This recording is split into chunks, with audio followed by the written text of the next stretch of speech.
ದಾವಣಗೆರೆ ದಕ್ಷಿಣ ವಿಧಾನಸಭಾ ಕ್ಷೇತ್ರದ ಉಪಚುನಾವಣೆ ಕಾವು ದಿನದಿಂದ ದಿನಕ್ಕೆ ರಂಗೇರ್ತಾ ಇರುವಂಥದ್ದು. ಈಗಾಗಲೇ BJP ಜೊತೆಗೆ ಕಾಂಗ್ರೆಸ್ ಪಕ್ಷಗಳು ಅಖಾಡದಲ್ಲಿದ್ದು ತಮ್ಮ ಅಭ್ಯರ್ಥಿಗಳ ಪರವಾಗಿ ಪ್ರಚಾರವನ್ನು ಸಹ ಮಾಡ್ತಾ ಇರುವಂಥದ್ದು. ಆದರೆ ಈ ನಡುವೆ ಕಾಂಗ್ರೆಸ್ ಪಕ್ಷದಿಂದ ಬಂಡಾಯ ಅಭ್ಯರ್ಥಿಯಾಗಿ ಸ್ಪರ್ಧಿಸಿದ್ದ ಸಾದಿಕ್ ಪೈಲ್ವಾನ್ ಅವರು ಕೊನೆಯ ಹಂತದಲ್ಲಿ ಕಾಂಗ್ರೆಸ್ ಪಕ್ಷದ ಅಖಾಡದಿಂದ ನಾಮಪತ್ರವನ್ನು ಹಿಂತೆಗೆದುಕೊಳ್ಳುವ ನಿಟ್ಟಿನಲ್ಲಿ ಮನವೊಲಿಕೆ ಹೈಕಮಾಂಡ್ ಕಾಂಗ್ರೆಸ್ ಪಕ್ಷದ ನಾಯಕರು ಮನವೊಲಿಸಿದ ನಂತರ ಅವರು ಕಾಂಗ್ರೆಸ್ ಪಕ್ಷದಲ್ಲೇ ಇರ್ತೀನಿ ಅನ್ನೋ ಮಾತನ್ನು ಹೇಳಿರುವಂಥದ್ದು.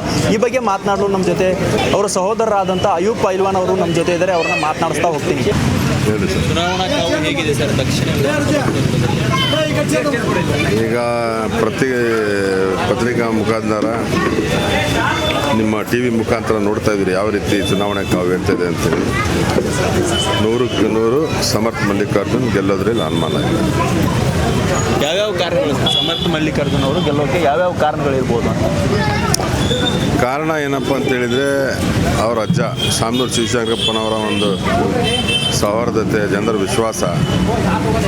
ಶಿವಶಂಕರಪ್ಪರದ ನೇಚರ್ ಏನಪ್ಪ ಅಂತೇಳಿದರೆ ಪಕ್ಷಾತೀತವಾಗಿ ಪಕ್ಷ ಇದ್ದಾಗ ಎಲ್ಲ ಪಕ್ಷಾತೀತವಾಗಿ ಅವರು ಪಕ್ಷ ನಿಷ್ಠೆ ಕೆಲಸ ಮಾಡ್ತಿದ್ರು. ಚುನಾವಣೆ ಮುಗಿದ ನಂತರ BJPನೂ ಇಲ್ಲ, JDS ಇಲ್ಲ, ಎಲ್ಲರಿಗೂ ಸೌಹಾರ್ದತೆಯಿಂದ ಒಂದೇ ದೃಷ್ಟಿಯಿಂದ ನೋಡ್ತಾ ಇದ್ರು. ಆ ಒಂದು ನಿಟ್ಟಿನಲ್ಲಿ ಅವರಿಗೆ ಒಂದು ಸಮರ್ಥ ಮಲ್ಲಿಕಾರ್ಜುನ್ಗೆ ಒಳ್ಳೆ ಒಂದು ಅಡ್ವಾಂಟೇಜ್ ಇದೆ ಸರ್. ಶಾಮನೂರು ಶಿವಶಂಕರಪ್ಪನವರು ಯಾವೆಲ್ಲ ಕೆಲಸಗಳು ಮಾಡಿದ್ದಾರೆ ಈ ನಿಮ್ಮ ಕ್ಷೇತ್ರದಲ್ಲಿ ಅಭಿವೃದ್ಧಿ ಕೆಲಸಗಳನ್ನು ಹೇಳಬೇಕಾದ್ರೆ? ಶಾಮನೂರು ಶಿವಶಂಕರಪ್ಪನವರು ಅಪಾರ ಕೊಡುಗೆಗಳಿದ್ದಾವೆ. ಅವರು ಕೊಡುಗೆ ದಾನಿಗಳೆಂದರೆ ತಪ್ಪಾಗಲಾರದು.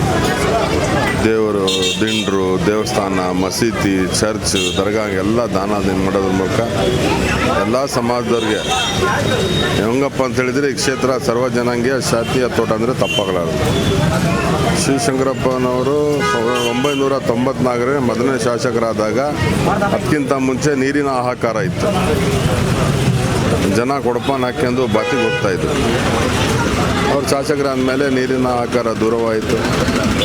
ಮತ್ತು 1997ರಲ್ಲಿ ಮಲ್ಲಿಕಾರ್ಜುನರು ಗೆದ್ದ ಮೇಲೆ ಇದು ನಮ್ಮ ಕುಂದವಾಡಕೆರೆ ಮಾಡಿ ಇಡೀ ಊರಿಗೆ ಒಂದು ನೀರಿನ ಬರ ಕಡಿಮೆ ಮಾಡಿತ್ತು. ಆಧುನಿಕ ಭಗೀರಥ ಅಂದರೆ ತಪ್ಪಾಗಲಾರದು. ಆಮೇಲೆ ಸುಮಾರು 15,000 ಆಶ್ರಯ ಮನೆಗಳು, ಕಾಂಕ್ರೀಟ್ ರಸ್ತೆ, 60 ಕಿಲೋಮೀಟ್ರ್ ಕಾಂಕ್ರೀಟ್ ರಸ್ತೆಗಳು, ಹಲವು ಕಾರ್ಯಕ್ರಮಗಳು ಅವರಿಗೆ ದಿಕ್ಸೂಚಿ ಆಗಲಿ. ಅಂದರೆ ಈ ಉಪಚುನಾವಣೆಯಲ್ಲಿ ಎಲ್ಲ ಒಂದು ಕಡೆ ಅವರು ಕುಟುಂಬಕ್ಕೆ ಟಿಕೆಟ್ ಕೊಟ್ಟಿರೋದು ಸಾಕಷ್ಟು ಎಲ್ಲ ಒಂದು ಕಡೆ ಆಕ್ರೋಶಕ್ಕೂ ಕಾರಣವಾಗಿತ್ತು. ಅಲ್ಪಸಂಖ್ಯಾತರು ಮುನಿಸ್ಕೊಂಡಿದ್ರು. ಸೊ ಇದ್ರ ಬಗ್ಗೆ ಹೇಳೋದು ಸರ್? ನಮ್ಮ ಕಾಂಗ್ರೆಸ್ಸಿನ ತತ್ವ ಸಿದ್ಧಾಂತ ಏನಂತೇಳಿದರೆ ಅನುಕಂಪ ಆಧಾರದ ಮೇಲೆ ನಮ್ಮ ಪಕ್ಷದ ಸಿದ್ಧಾಂತಗಳು ಅವರೇ ಫ್ಯಾಮಿಲಿಗೆ ಟಿಕೆಟ್ ಕೊಡಬೇಕಂತೇಳಿ ಒಂದು ಸಿದ್ಧಾಂತ ಇದೆ. ಆ ನಿಟ್ಟಿನಲ್ಲಿ ನಮ್ಮ ಪ್ರದೇಶ ಕಾಂಗ್ರೆಸ್ ಸಮಿತಿಯ ಕಮಿಟಿಯವರ ಒಂದು ಸರ್ವೆ ಮುಖಾಂತರ, AICCಯ ಸರ್ವೆ ಮುಖಾಂತರ, ನಮ್ಮ ಜಿಲ್ಲಾ ಮುಖಂಡರುಗಳ ಒಂದು ನಿರ್ಣಯದ ಮುಖಾಂತರ ಅವರಿಗೆ ಟಿಕೆಟು ಕೊಟ್ಟಿದ್ದಾರೆ. ಆಮೇಲೆ ಅಲ್ಪಸಂಖ್ಯಾತರು ಟಿಕೆಟ್ ಕೇಳಿದರು.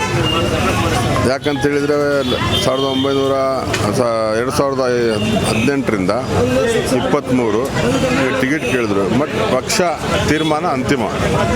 ಪಕ್ಷ ತೀರ್ಮಾನ ನಾವೆಲ್ಲರೂ ಬೆಲೆ ಕೊಳ್ಳೇಬೇಕು.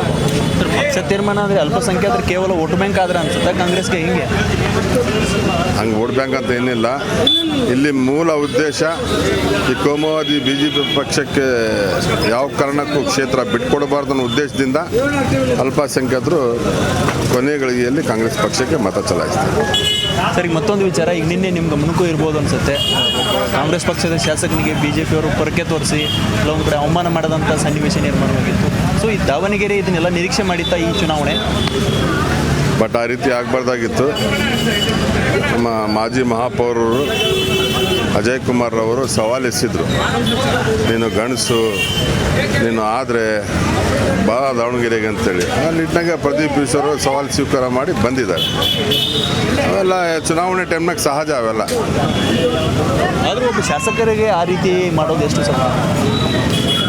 ನಾನು ಹೇಳ್ದಲ್ಲ, ಚುನಾವಣೆ ಅಖಾಡದಾಗೆ ಕಾವೇರಿದಾಗೆ ಇವೆಲ್ಲ ನಡವಳಿಕೆಗಳು, ಈ ರೀತಿ ನೀತಿಗಳು ಎಲ್ಲ ಸಹಜ. ಅವಾಗ ಶಾಸಕರಿಗೂ ನೋಡೋಕ್ಕಾಗಲ್ಲ, ಮಂತ್ರಿಗಳಿಗೂ ನೋಡೋಕ್ಕಾಗಲ್ಲ. ಅವರು ಮಾಡ್ತಾರೆ, ನಾವು ಮಾಡ್ತೀವಿ.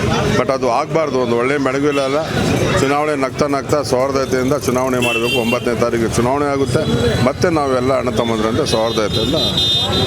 ಅಂದರೆ ಅಲ್ಪಸಂಖ್ಯಾತರು ಕಾಂಗ್ರೆಸ್ಗೆ ಸಪೋರ್ಟ್ ಮಾಡ್ತೀರಿ ಫುಲ್ಲಿ ಆಗಿ? ಈಗ ಪೂಜ್ಯ ನನ್ನ ಅಣ್ಣನವರು ನಾಮಪತ್ರವನ್ನು ಹಿಂಪಡೆಯೋದ್ರಲ್ಲಿ ಸ್ವಲ್ಪ ತಡವಾಯಿತು. ನಮ್ಮ ಪ್ರದೇಶ ಕಾಂಗ್ರೆಸ್ ಸಮಿತಿಯಿಂದ ನಮ್ಮ ಮುಖ್ಯಮಂತ್ರಿ ಒಂದು ತಂಡವನ್ನು ಕಳಿಸಿ ಬರೋದ್ರಲ್ಲಿ ಸ್ವಲ್ಪ ತಡವಾಯಿತು. ಒಂದು ಅರ್ಧ ಗಂಟೆ ಮುಂಚೆ ಬಂದುಬಿಟ್ಟಿದ್ದರೆ ನಮ್ಮ ಹತ್ರ ಹಿಂದೆ ಪಡೆಯೋದು. ತದನಂತರ ಮತ್ತೆ ನಮ್ಮ ಮುಖ್ಯಮಂತ್ರಿಯವರ ಮನವೊಲಿಸಲಲ್ಲಿ ನಮ್ಮ ಜಿಲ್ಲಾ ಮಂತ್ರಿಗಳ ಮುಖಾಂತರ ಮನವೊಲಿಸಲಿಕ್ಕೆ ಪ್ರಯತ್ನ ಮಾಡಿದರು. ಅದೇನು ಸಫಲ ಆಗಿದೆ, 100% ಸಕ್ಸಸ್ ಆಗಿದೆ. ಆ ನಿಟ್ಟಿನಲ್ಲಿ ನಾವೆಲ್ಲರೂ ಪ್ರಾಮಾಣಿಕವಾಗಿ ಪ್ರಯತ್ನ ಮಾಡ್ತಾ ಇದ್ದೀವಿ. ಕೆಲವು ನಮ್ಮ ಸ್ನೇಹಿತರು, ನಮ್ಮ ಮುಖಂಡರು ಅತೃಪ್ತದರೆ, ಅವ್ರಿಗೂ ಸಹ ಮನವೊಲಿಸೋ ಪ್ರಯತ್ನ ಮಾಡಿ ಒಂದೇ ಕಡೆ ಪಕ್ಷಕ್ಕೆ ಕೆಲಸ ಮಾಡೋಕ್ಕೆ ಪ್ರಯತ್ನ ಮಾಡ್ತೀವಿ. ಈಗ ಈ ಮನವೊಲಿಕೆ ಪ್ರಯತ್ನ ಅನ್ನೋದು ಅಷ್ಟೊಂದು ಸುಲಭವಾದ ಮಾತಲ್ಲ. ಯಾಕಂದರೆ ಆಲ್ರೆಡಿ ಈಗ ಅವ್ರು ನಾಮಿನೇಷನ್ ಫೈಲ್ ಮಾಡಿದ್ದಾರೆ, ನಾಮಿನೇಷನ್ ಎಕ್ಸೆಪ್ಟ್ ಆಗಿದೆ. ಸೊ ಇಂಥ ಸಂದರ್ಭದಲ್ಲಿ ಮನವೊಲಿಕೆ ಮಾಡಿದೆ ಅಂದರೆ ಮನವೊಲಿಕೆ ಮಾಡೋ ಸಂದರ್ಭದಲ್ಲಿ ಯಾವುದಾದ್ರೂ ಅವರು ಬೇಡಿಕೆ ಇಟ್ಟಿದ್ರೆ ಅಥವಾ ಅವ್ರಿಗೆ ಏನಾದರೂ ಭರವಸೆ ಕೊಟ್ಟಿದೆ ಏನು ಸರ್ ಪಕ್ಷ ನಿಮ್ಮದು? ಏನು ಬೇಡಿಕೆ ಇಲ್ಲ. ನಮ್ಮ ಸಮಾಜದವರು ಈ ಸತಿ ಅಲ್ಪಸಂಖ್ಯಾತರಿಗೆ ಟಿಕೆಟ್ ಕೇಳಿದ್ವಿ ಅಷ್ಟೇ. ಅದೇ ಒಂದು ಮನಸ್ತಾಪ ಇದೆ. ಎಲ್ಲರಿಗೂ ಕರೆಸಿ ಮಾತಾಡಿ, ಇನ್ನೂ ಟೈಮ್ ಇದೆ.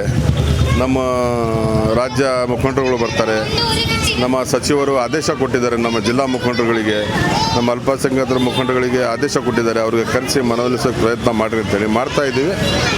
100% ಸಕ್ಸಸ್ ಆಗುತ್ತೆ. ಫೈನಲಿ ದಾವಣಗೆರೆ ವಿಧಾನಸಭಾ ಕ್ಷೇತ್ರದಲ್ಲಿ ಸಮರ್ಥ ಅವರು ಎಷ್ಟು ಅಂತರದಿಂದ ಗೆಲುವು ಸಾಧಿಸ್ತಾರೆ? 2023ರಲ್ಲಿ 2013ರಲ್ಲಿ ಶಿವಶಂಕರಪ್ಪರು 44,000 ಓಟಿಂದ ಗೆದ್ದಿದ್ರು. ಈಗ ಅದೇ ಒಂದು ಲೀಡ್ನಲ್ಲಿ ಗೆಲ್ಬೋದು ಅಂಥೇಳಿ ನಮ್ಮ ನಿರೀಕ್ಷೆ ಇದೆ. ಗೆಲ್ತಾರೆ ಅನ್ಸುತ್ತೆ 100ಕ್ಕೆ 100. ಹೆಚ್ಚಿನ ವಿಡಿಯೋಗಳಿಗೆ ಪ್ರತಿಧ್ವನಿ ಯೂಟ್ಯೂಬ್ ಚಾನೆಲ್ ಸಬ್ಸ್ಕ್ರೈಬ್ ಮಾಡಿ, ಬೆಲ್ ಐಕಾನ್ ಕ್ಲಿಕ್ ಮಾಡಿ.